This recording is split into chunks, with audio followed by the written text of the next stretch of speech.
Now, the Nigerian Gen Z is planning to have a protest in Nigeria for a number of days, starting the beginning of August.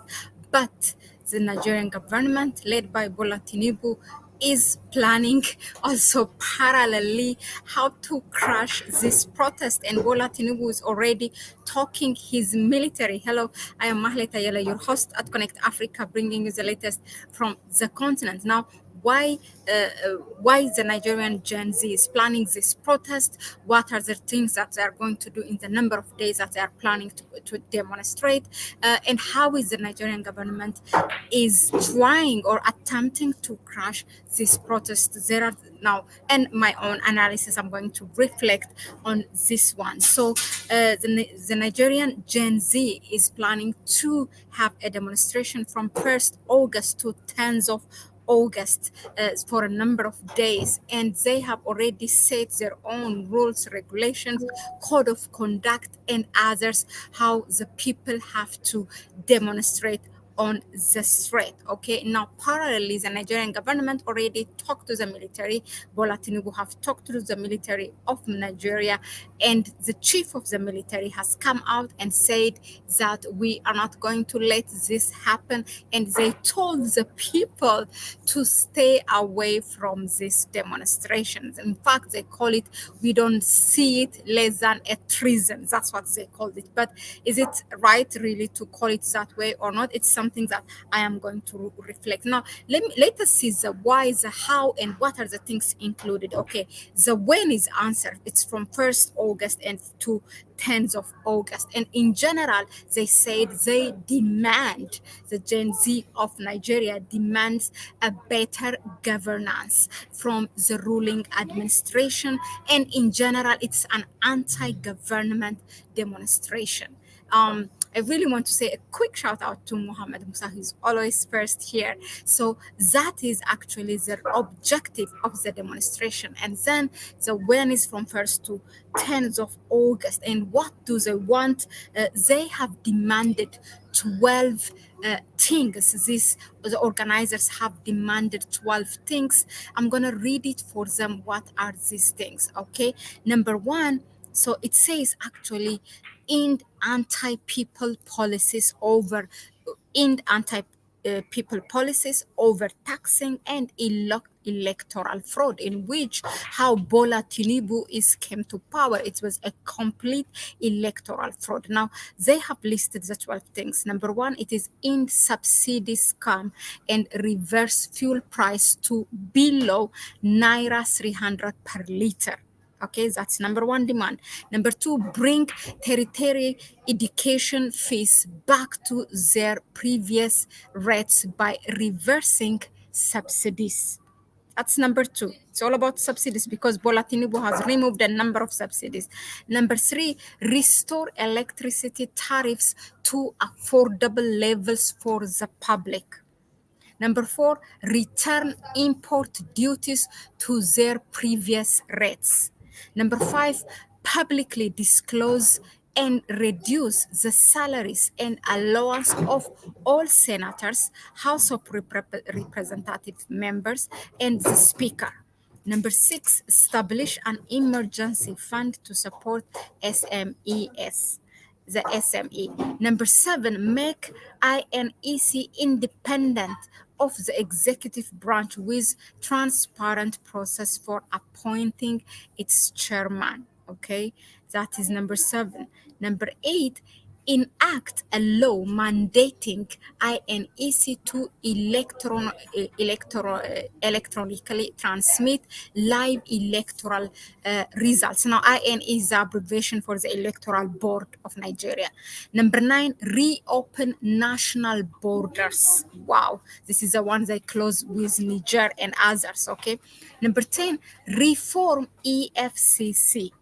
Number 11, declare a state of emergency on inflation because Bola Tinubu has increased inflation. Number 12, reform the judiciary because the judiciary is completely manipulated by the Bola Tinubu administration. Now, I really want to share with you this. Okay, let me just allow me to share with you these 12 demands, because really they have organized it very well, and they have called the people well in advance. Now, here is it. Okay, this is just the 12 demands, as you can see. Now, in general, now it is under the hashtag ENDBGIN, which is in anti-people policies, overtaxing,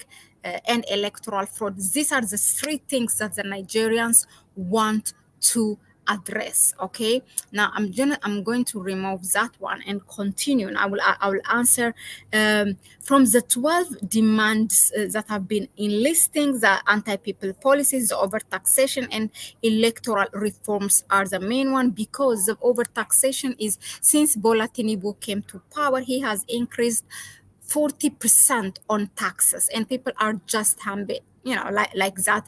And the living cost has become really something unaffordable. And the subsidies for fuel, school, electricity, many things have been removed under his administration. Now, one may ask, is this legal, this demonstration? Of course it is. Under section 40 of the Nigerian constitution, it is written that citizens' right to protest and assemble. That's what it is written. Now, this demonstration has a hashtag actually called ENDBGIN, which is all in capital, something, an acronym. Now, the organizers also rallied people to support this demonstration, regardless of the differences in religion, regionally where they live, and also tribe.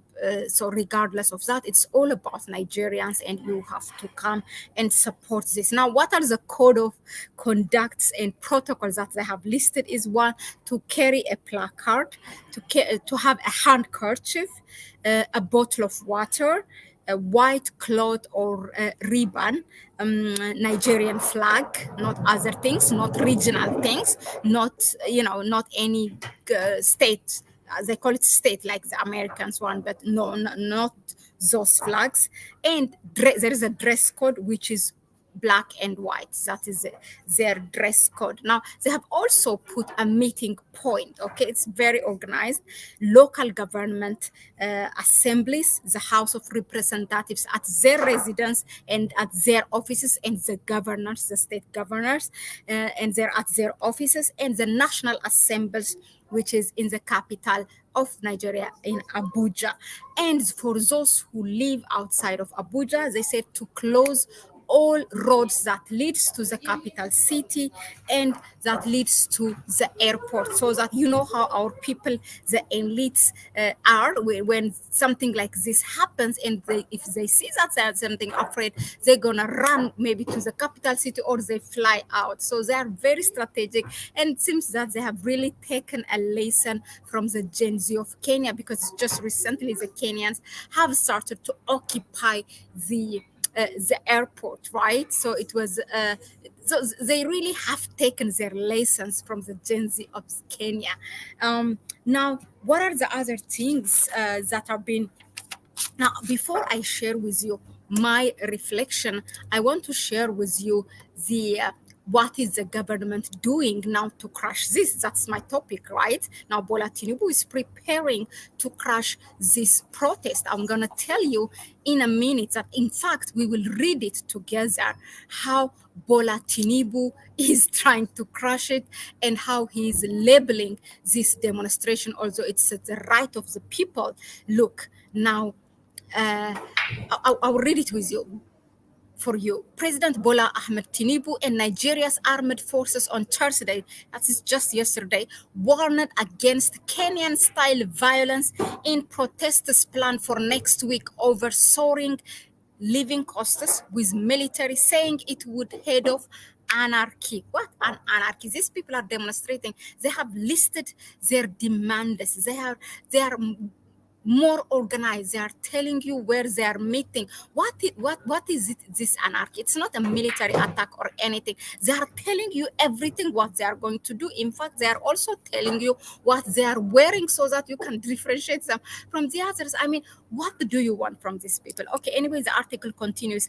Kenya was rocked. I mean, they are trying to make it, compare it with Kenya. Okay, now he says President Tinubu touched on the concerns in a statement late Thursday, saying that, in quotation, "We are not afraid of protesters.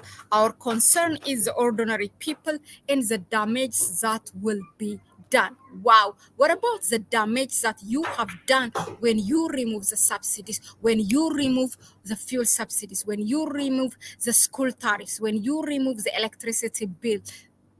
Everything that affects for the people, that you make it difficult to live. Now you are concerned about them.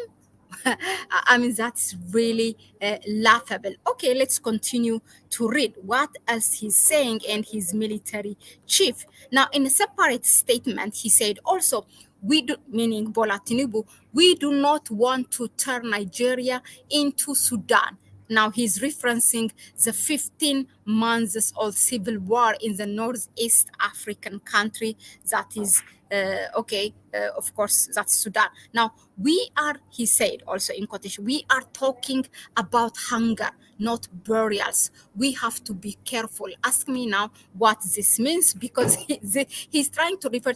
If I don't know if you are following, Nigeria is on the verge of having a famine and drought crisis in the country. Number of millions of people will be on that. So, and that's there is a very good reason for that to happen, because as this corrupted system makes it difficult for people to live, and then for the structures, for the infrastructures and government offices that are in fact entitled to prevent this. So that's why he said there are hungry people. We are not talking about burials meaning people who gonna die in the demonstration and then later on have to be buried. The man has nerves and courage really to talk like that. Okay, we continue now. Okay, price have risen since Tinubu ended a costly fuel subsidy and liberalized the naira currency in reforms needed to revive. So the thing is that he has, in the name of reviving the economy, he has liberalized the currency, and the inflation has gone high. Okay, so that is one of the crises, or the living costs went very expensive even for the people who are living there. Now, in quotation also, here is what the defense minister of Bola Tinubu said: while citizens have the right to peaceful protest, they do not have the right to mobilize for anarchy and unleash terror. What terror?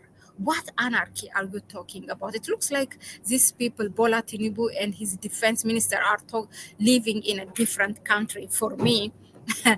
Okay, this guy also added, the defense guy, it is easy to see that the contemporary context of the planned protest is to shadow the happenings in Kenya, which I must say is violent. Oh, wow, really? Now you're concerned about Kenya. So he continued, now this is really the point, what you have to mark. Army, he said, will not stand by, meaning we will not just fold our hands. That means the army will act. When the army acts, people will die. So they're threatening now the people before even it happens. Okay. So the level of violence being envisaged can only be described as a state of anarchy. The armed forces on its part will not stand by and allow anarchy to befall our nation. Now, this is really very, very bad. We traditional rulers are not engaged in people, especially the youth, coming out to start looting, to start breaking down law and order. So these are now those one of the people of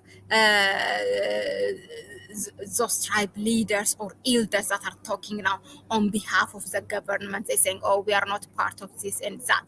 But look what the president did, how it is crushing Bola Tinubu. He has increased the salary of the military. Look, the president agreed last week to more than double the monthly minimum wage for federal workers. That is okay for the federal government workers, which is just 70,000 naira means $43. That's all it is. He has also started delivering truckloads of rice on to each state in an attempt to ease cost of living. Wow. Now, because they said this, you are just going to throw them one sack of rice and then you're going to shut their mouths. Okay. This is my reflection. Okay, now this is how the government is preparing to crash it. But my reflection is that now you are going to charm or to label these people as illegal demonstration while the government removing all that subsidy, looting all the oil, the natural resource, this and that is not legal. Okay, but that's not legal, that's not breaking the rule. But when these people peacefully, in which they are entitled by the constitution to come and demonstrate and express that, to say we cannot live under this condition, things are expensive, then that is breaking law for you. That's really the irony of it. When they increase tax without increasing the salary, that's not breaking the law. When they remove the subsidies, that's not breaking the law. When they increase the inflation, that's not breaking the law. Okay, when they loot the natural resource of the country, that's not breaking the law. But when the people are going to express what it did for them, all you Bola Tinubu, your illegal actors, and also your predecessors, then you're saying they are breaking the law. This is absolutely unacceptable. Now, will this thing work or not? That's my concern. We have seen in 2020 there was this SARS demonstration where people were protesting against police brutality. Around 56 people have died, and that was not a consistent movement. Okay, so it didn't do anything. So unless the Kenyans are now holding it. It's the second month is coming for them, holding this protest consistently. Now, for Bola Tinubu or for Nigerians, I don't know for how long they're going to hold it, but they have seen how SARS have been ended without having any results. So if they have any plan of, stopping this before they see a change or something, then, again, some people will die, nothing will change. The power of Bola Tinubu and his likes will just continue. It's really hard, to break people. This it can be even sponsored by the foreign powers, because the UK and the US, do not forget, have heavy interests there, and that they will guard it by any means. They have their military, so it's one thing happen, that's it. Their military will take action if the Nigerian police force, weaponized by this country, is not controlling it. So I mean, there will be loss of life, there will be, it can be tragedy, but yeah, I don't know how it's going to make an impact, because we have to think of the people as well.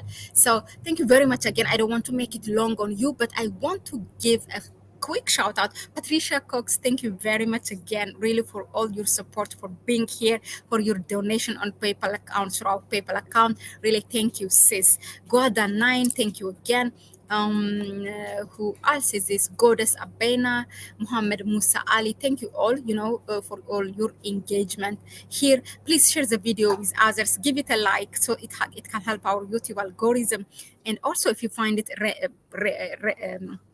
relevant enough and informative enough, so why not giving it a thumb, right?